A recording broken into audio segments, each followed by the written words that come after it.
What up, world? It's your boy Big XL. This is the Country Rap Report, and to the side of me is my guy. What up? It's your dude Spank. All right, man. Y'all know how we do it here. We bring y'all reviews on some of the latest and hottest videos in country rap music, man. Shout out to all the country rap artists out there on the grind doing their thing, helping to uplift the genre. I see you guys. Everybody's working hard. It's summertime. It's wide open. Everybody's working, recording, streaming, and doing what they need to do. So big up to the entire country rap genre. Got to start it off. This guy's not country rap, but you know what? We talk about him, so today is no different. Mr. Tom MacDonald just dropped a brand new joint called Don't Look Down. First thing I gotta say is congratulations to Tom MacDonald and his fiance, his wife, his girl, whatever she is.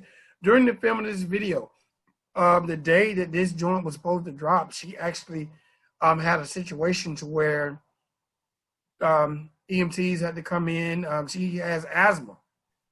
Oh, wow. And she had a major asthma attack, during the filming and editing of this video. But because they was trying to hit a deadline, she wouldn't allow the EMTs to take her to the hospital. They came through, hit her with the, what do you call it?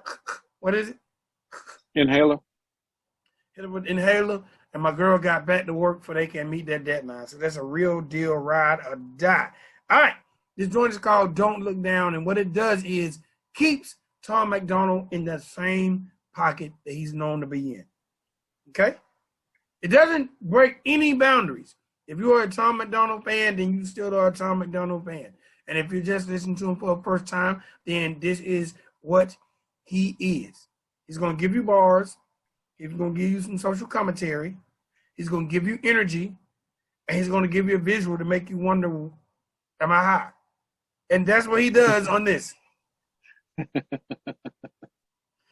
To me, a lot of people who might listen to Tom might feel like he's a Eminem wannabe, which that's his idol. And a lot of his cadences will remind you of Eminem. But I think Tom is dope and has his own lane. There's nothing wrong with this video. There's nothing I dislike. Other than the fact that... Own lane, fam? You don't think Tom has his own lane? I ain't seen, other than the political stuff and the social commentary, he is Eminem 2021. Well, that's a lane, though.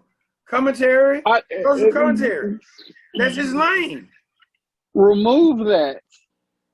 Well, if you take that... Then what is he? If he's not the social commentary dude, what is he? Is he even relevant? Because I think it's the Eminem stuff that is what has made him relevant.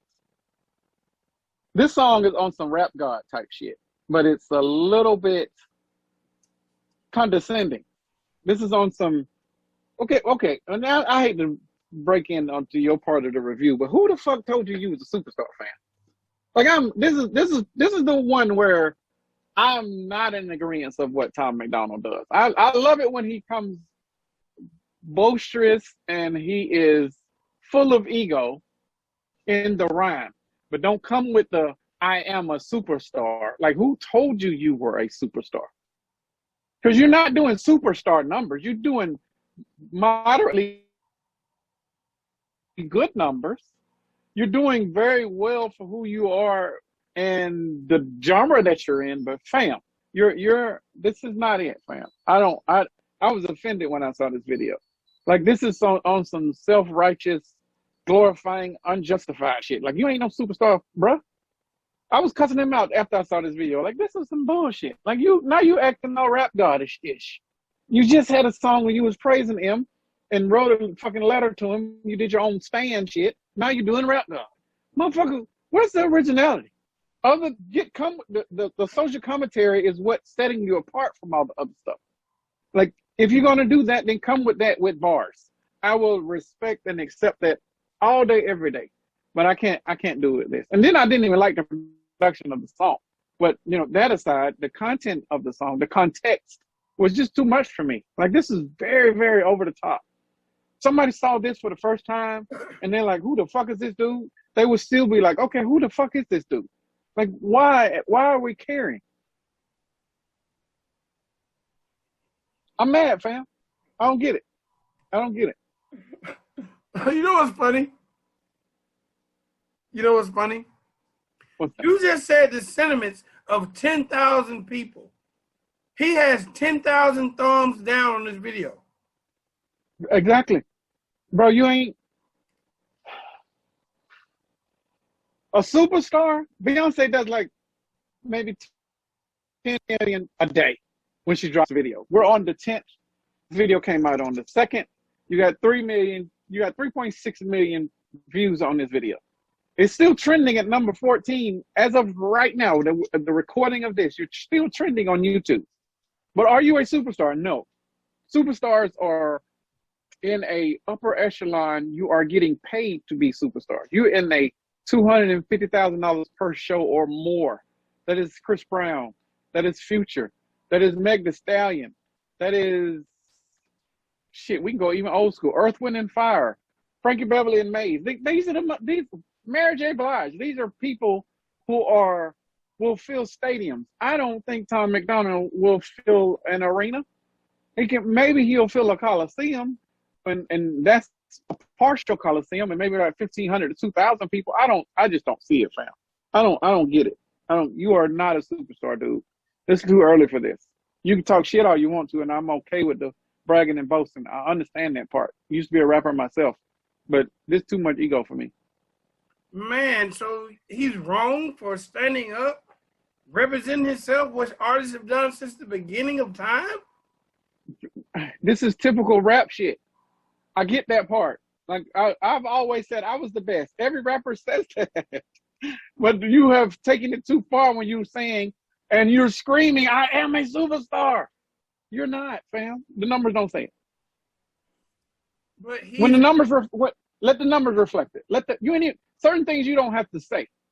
You let that speak for itself. But again, I was more offended that it was a rap god bite than I was anything else, because it's one continuous nut ride from Eminem after another. And that was probably the because Rap God wasn't even great. It was one of the weakest records by Eminem, and he comes with his weak shit. So I'm like, no, fam, no, dude, I'm not even gonna buy into this one no more. Like, you gonna come with some shit? I need some original shit all the way. Don't come with nothing that's a derivative of what you heard from Eminem, because I'm tired of it. I'm over it right now for him. Okay, I you know what? I didn't think about the Rap God comparisons until you just said that. Tom MacDonald has received more flack on this video than I've seen in his career at this point. So I think a lot of people share your sentiments. And he actually released a video, I think, on IG or maybe on YouTube talking about, like, why are you people upset because I bragged in it? Or why you guys bragging? Bragging is one thing. Screaming that I'm a superstar is another thing. Superstars are superstars are the upper echelon for our music, for our genre. There's a whole list of superstars.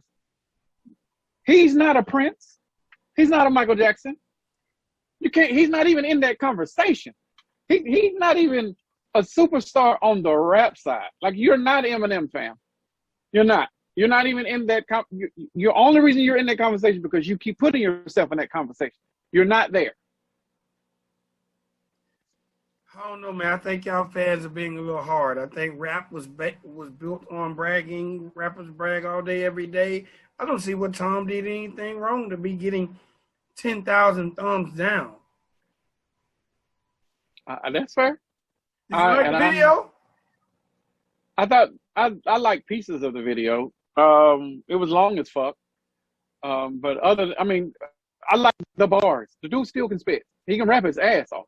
And some of the stuff in there made sense. And some of it was like, come on, fam, you can't say that. But that's just typical Tom MacDonald. He does this. He's not a clout chaser. He's a provocateur. He says and does shit to make you pay attention to him. Not the issue, but to him. And that is, I think he's getting on my nerves now. I used to be a fan. You should really like him. You should really want to buy into the talent. Now this shit is kind of like, okay, bro, this is a little much. Pull back, or you might want to selectively do some music, like once a month. because you ain't gonna get no radio play. So do this shit as sparingly as possible and let it be more of a shock value than it be consistently in your face and it being so over the top with ego. Now I'm annoyed. Now I'm one of those people, and I didn't even hit dislike. I actually hit like, but I'm one of those people. I don't want to be one of those people towards him because I'm a fan of the talent. He's still one of the dopest rappers and dopest storytellers that are out there, but I'm not for this. Do you see a collabo ever with him and Eminem? I could see something on a remix of something, but he bought a beat from Eminem for $100K. So I mean, if he would probably pay for a feature with Eminem, but I don't know. Could I see it? Yes. I could have saw it on the last song that he did with Eminem, and Eminem be on the remix, and it'd be as if Eminem was writing a letter back to Tom, and it would have been appropriate. But I don't know. I would like to hear one, yes, but will it happen? I doubt it. Him don't do many features, and he definitely don't do it to people of this level because you're not a fucking superstar. He's an independent superstar. An independent superstar is a D-list celebrity. You said D? That's what you are. A D-list celebrity. You are in the $50,000 to $60,000 a show max, and that's a low C, high D-list celebrity. Yes, that would, but that's not a superstar fan. That's not. Superstars are 6 figures, 7 figures if you're a superstar. But superstars, well, he could be a 6-figure dude if you did multiple $50,000 shows. Superstars get paid 6 figures per show. We'll say that, and they usually start in the 200 plus category, and he's not there. He's not in that conversation. So you didn't like the song. It's fair to say. No, I like the song. I did not like the subject matter. I did not like the context, and I did not like the ego. I felt that it was just you riding on M again. This is Rap God. Like, come on with something different. And I don't know if that's fair because are we going to forever compare him to Eminem? I don't know. That's something I got to maybe fight with myself with. And you know he gets compared to Eminem. Number one, it started because he was a white rapper. And he has a cadence and the flow, and I get it, but I think the social commentary makes him have his own lane. That's just for me. Agreed. I'm all right with it. So again, man, Tom MacDonald, and he's trending. What, a week ago, he's still like number 14 trending when it comes to the record. So, all right, man, I cannot be mad at Tom MacDonald, and to me, he's by far an independent superstar. All right, next up. And we told y'all this was coming. We're a little late on this one. But we told y'all it was coming, and the fact that we told you it was coming, I didn't talk about it. We didn't talk about it. It's here. We said eventually there was going to be a major artist that would step into the world with a country rap artist, but we also told you guys that this guy was signed. So, the collaboration. Yeah, we broke that. We broke that. Yes. It was in episode 48. Go back and watch it. We broke that. Yes. Kid G featuring Lil Uzi Vert with Teenage Dream 2. You want to start off on it? No, you know what? I'll start. No, I'll start because it ain't gonna be long. Kid G needs a fucking Ghostwriter fan. His shit is basic as fuck. I cannot tolerate the basic lyrics anymore. I thought it was cute at first because he was 17, 18, whatever. He's a kid. Him still being a kid does not mean he still needs to come with the kid content and the kid cadence and the kid deliveries. Like if y'all are gonna, y'all is in whatever management is behind him, if y'all are gonna make him or allow him to continue to write his own shit, then for like a week or two, y'all need to put him in front of some other rap that he can learn from. Start with Third Base. I'll probably start with Beastie Boys because they did some rap hybrid type shit. Like I mean, it's probably, I wouldn't do Eminem. It's too lyrical. He is more of a heart-to-heart, emotional-based artist. And you can hear that in not just in the raps, you can also hear it in the songs that he's writing and singing. Like those things, but the level of writing is very, very, very basic. And I don't want his talent to be put in that little pocket and he's not allowed to flourish properly because you guys are allowing him to be him 100%. Totally for that. But when it's a damning for the career, or now not allowing him to reach a wider audience, then you might need to put some touches of writing here or there. Doesn't have to be a full ghostwriter.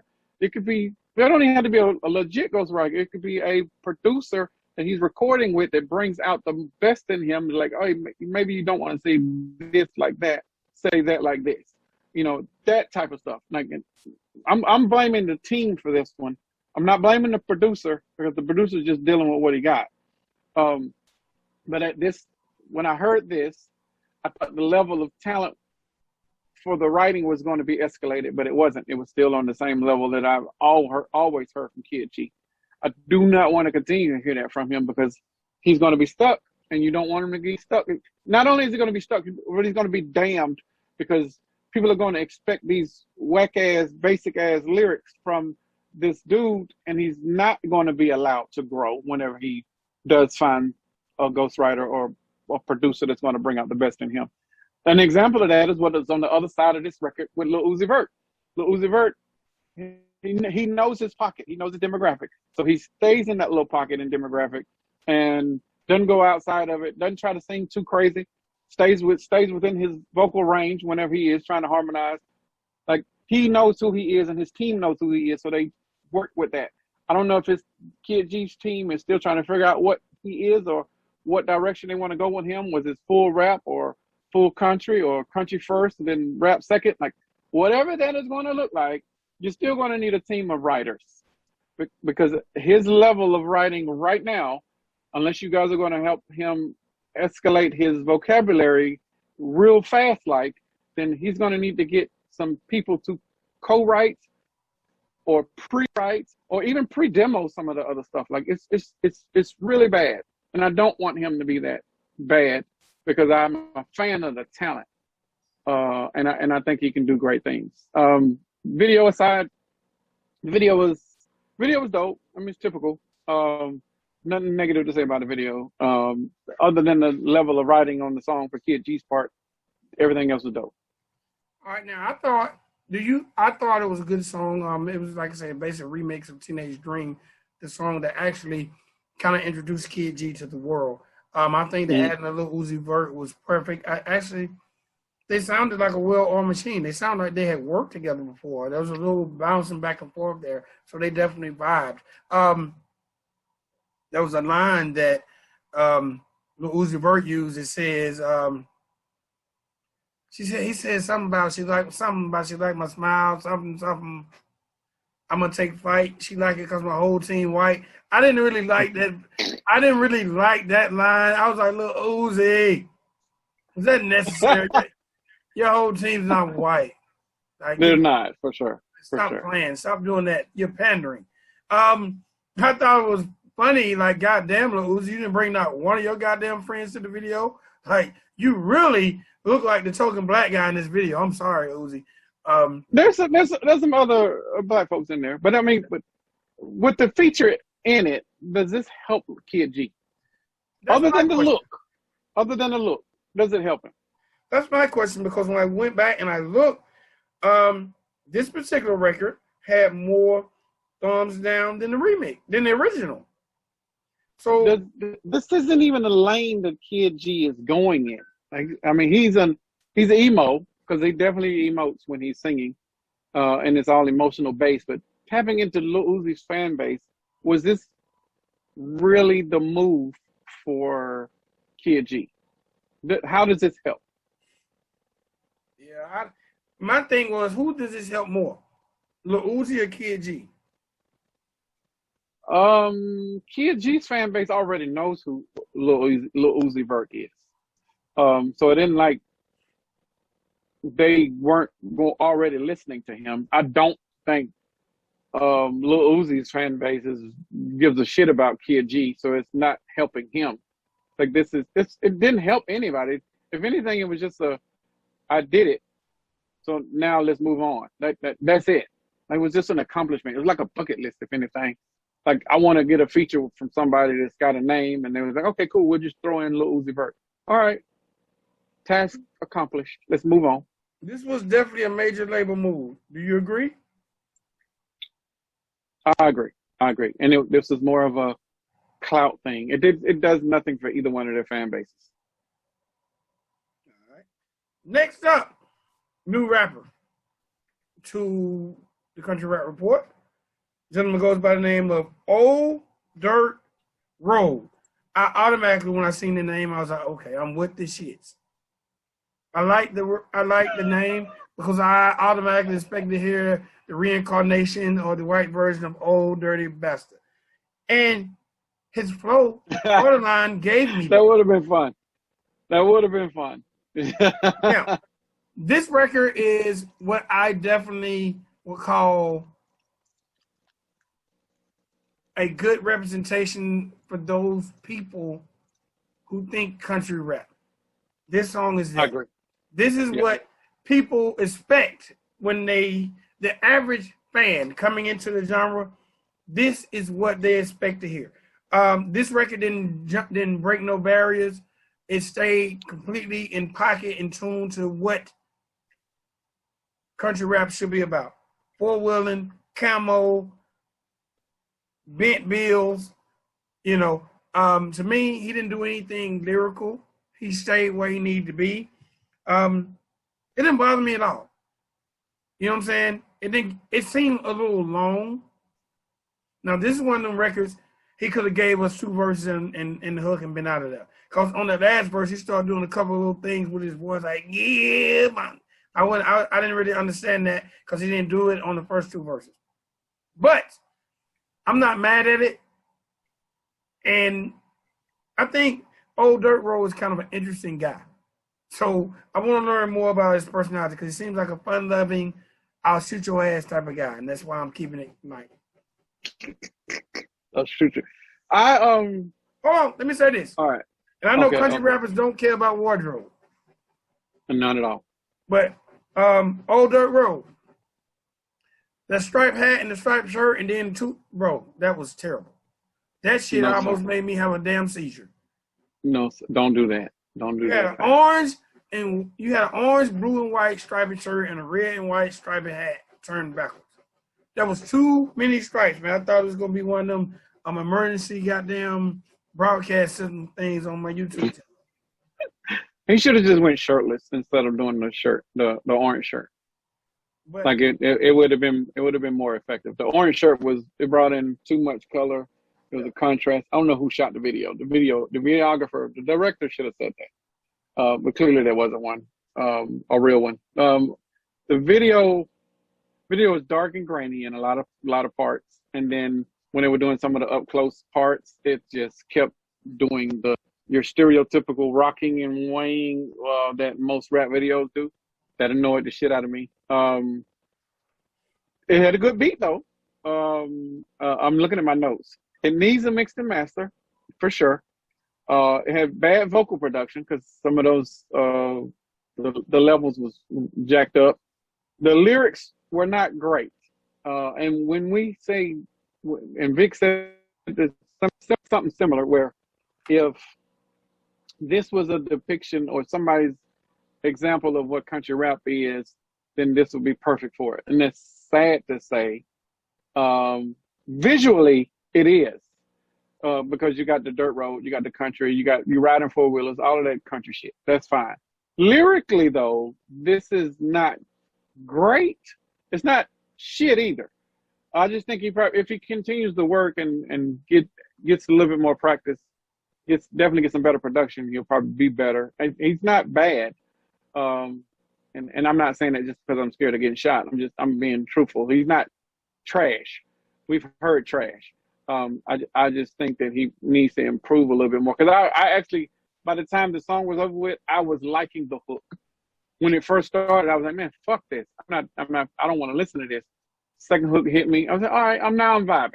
Now I'm into it. So you sold me on that, and I was not pissed off, but I'm not a fan, but I'm also not turned off. So it's going to take me hearing some more stuff from him for me to buy in.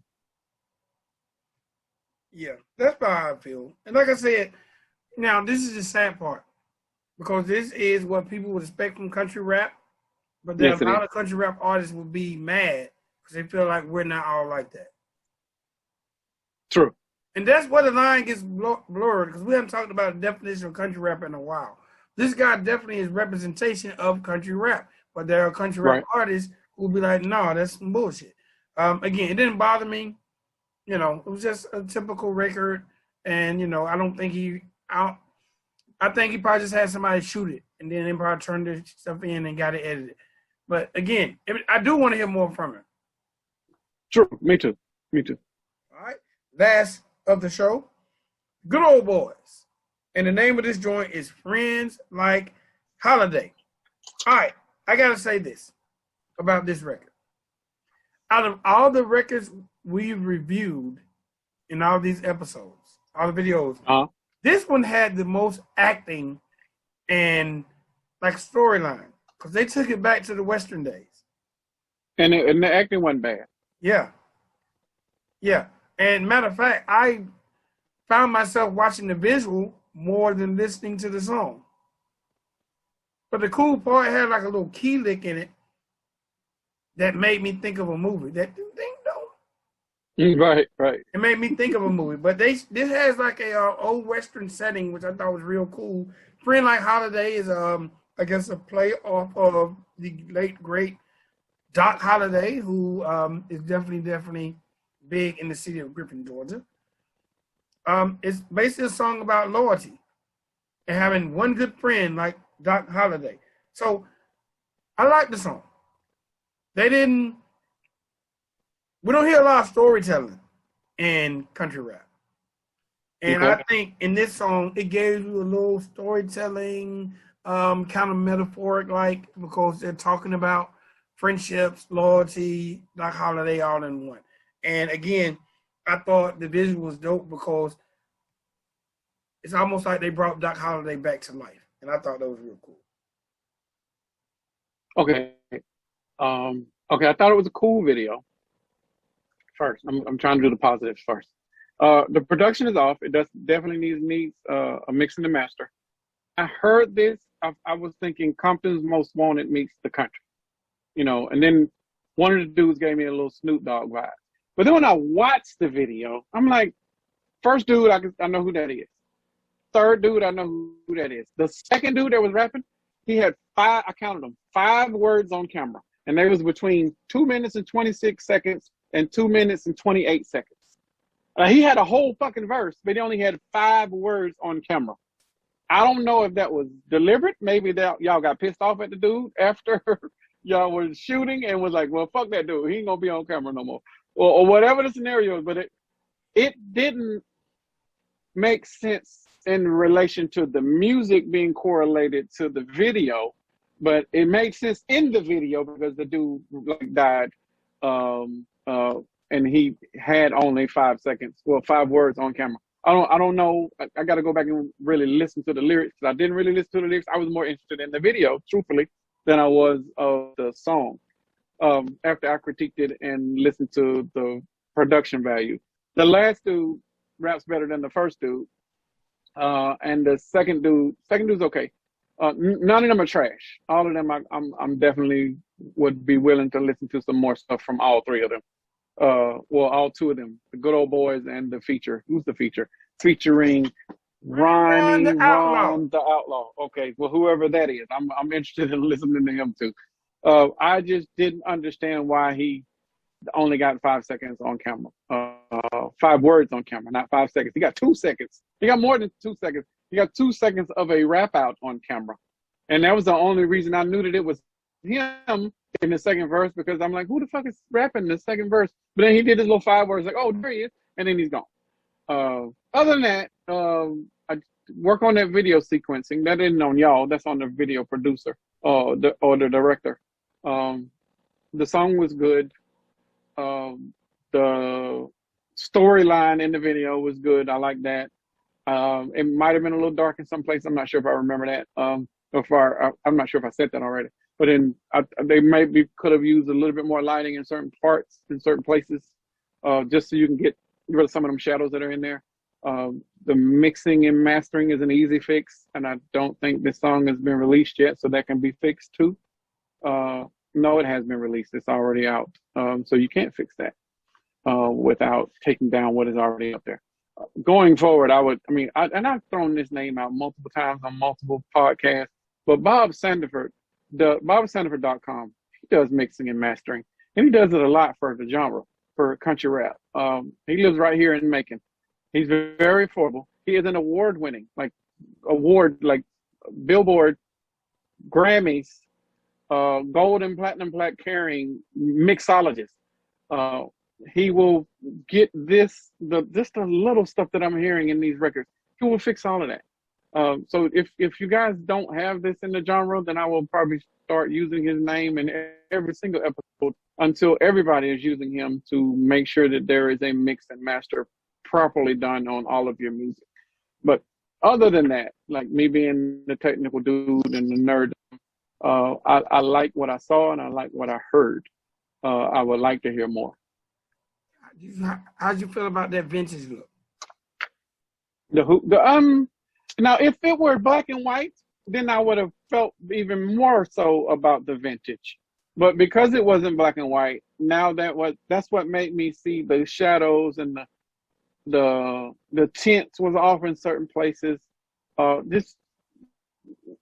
don't know. Maybe they could have done a different effect on the video, and then it would have been even more vintage, quote unquote.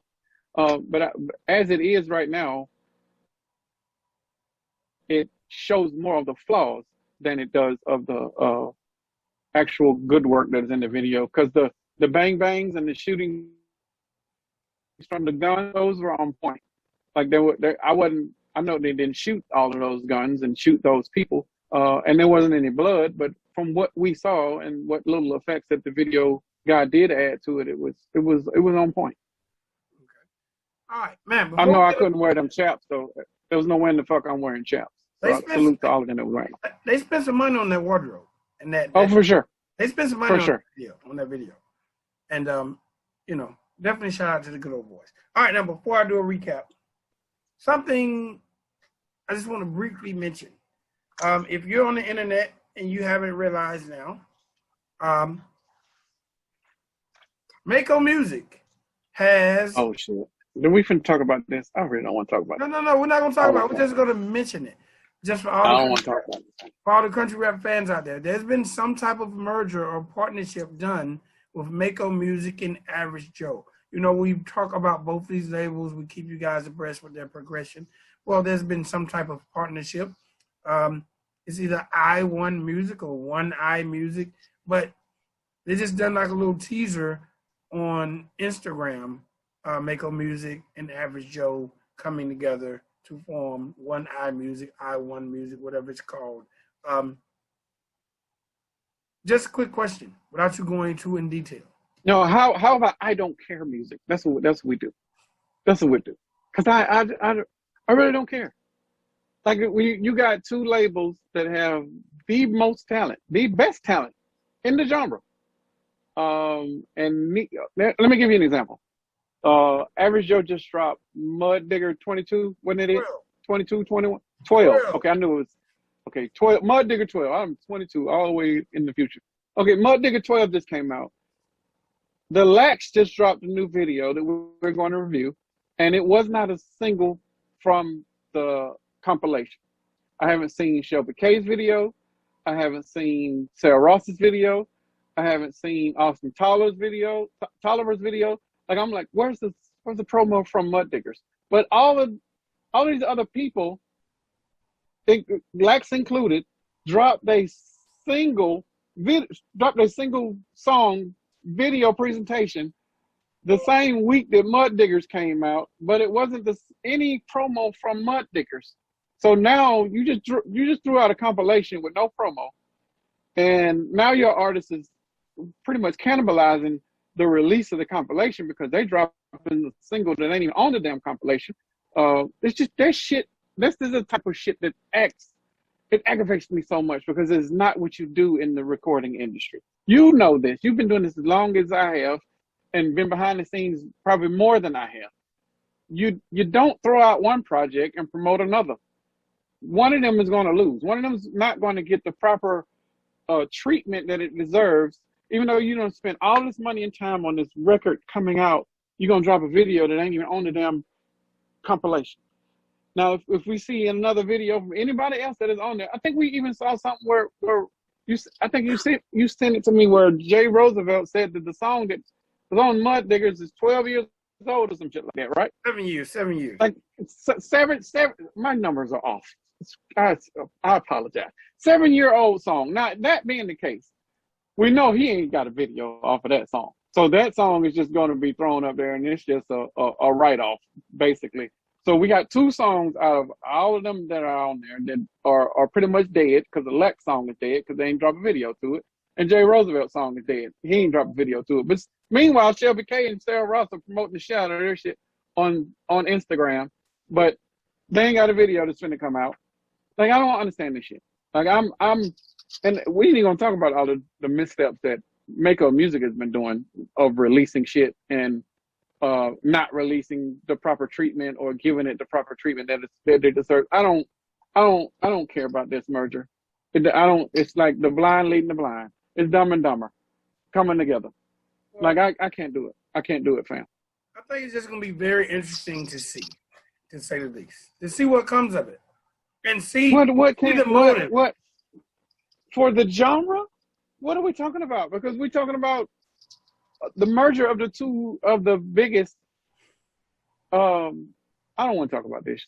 I really don't want to talk because it's just gonna get me aggravated because it's not good business.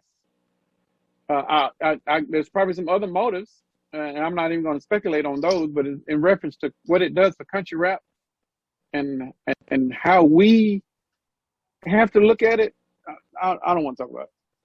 All right, now I don't want to talk about it. I haven't listened to Mud Digger 12, but you say you listened to Mud Digger 12. I've listened to the entire compilation, and I was not impressed. All right, there's a song on there that me and you called for that I want to know if that song impressed you. Who was it?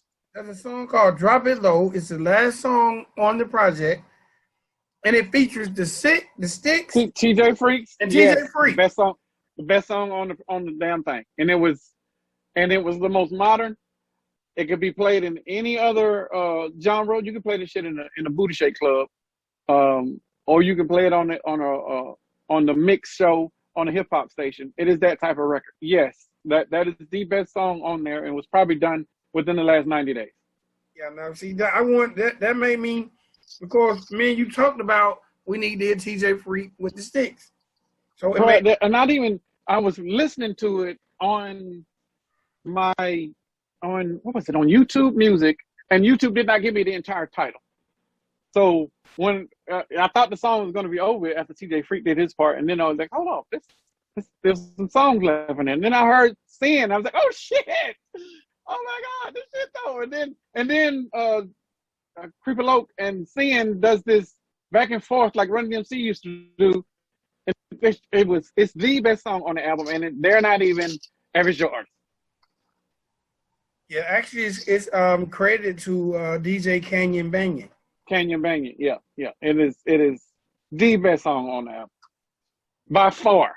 Like there's theirs, and then I like Shelby's.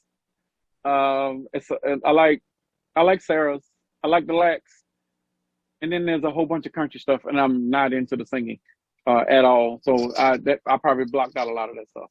Even though I think, yeah. Kane, what was it? Camo Brian is on there. Yeah, some of that stuff. I'm trying to be more receptive to country, because a lot of these guys that we're listening to does both, and I don't want to be like, man, fuck that, But every time I hear Kid G sing, it's annoying as fuck, fam. and I can't. My tolerance, and then them lyrics though. Them lyrics be so bad. I cannot do it. You're gonna have to win me over. Send me some slap, and I'm not even like that against with Justin Champagne. Like, I will listen to him all day, and I know what I'm about to get with Justin Champagne. He's finna sing. I know exactly what I'm about to get, but I'm like, some of the other stuff is like, man, come on, bro.